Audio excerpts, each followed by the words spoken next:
Hello বন্ধুরা, তো দেখো ঘুম থেকে উঠে বরের কাছ থেকে সারপ্রাইজটা পেয়ে গেছি। খুব খুশি হয়েছি, বার্থডে বলে কথা।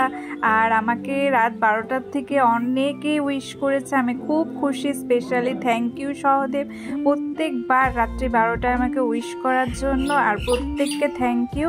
তো দেখো সকাল সকাল পুজো দিয়ে আমি রান্নাঘরে চলে এসেছি আজকে রান্না করতে। আমার যেহেতু আজকে পারণ, আর আজকে যেহেতু শনিবার, আর তার জন্য আজকে নিরামিষ রান্না করেছি। দেখো কুঁদরি ভাজা, ধুন্দুলের শুক্তো, একটা ঘ্যাট, আর এটা তিতা ডাল, ঝাল ডাল আর পনির করেছি।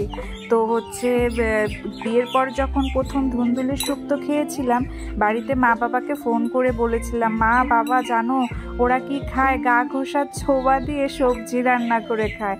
তো প্রথম তো খুব ঘৃণা লাগতো খেতে, এখন আমার খুব ফেভারিট হয়ে গেছে এই খাবারটা।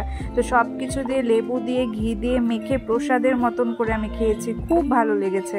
এখন নিরামিষ খাওয়ারই আমার ফেভারিট হয়ে গেছে। তারপরে দেখো আমি তালের বড়া করে নিয়েছি।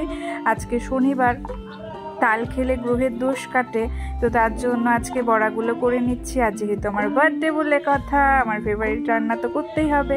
আর শাশুড়ি মা আমার জন্য পায়েস করেছে, আমি খুব খুশি হয়েছি, মানে বলে বোঝাতে পারবো না। Thank you for watching.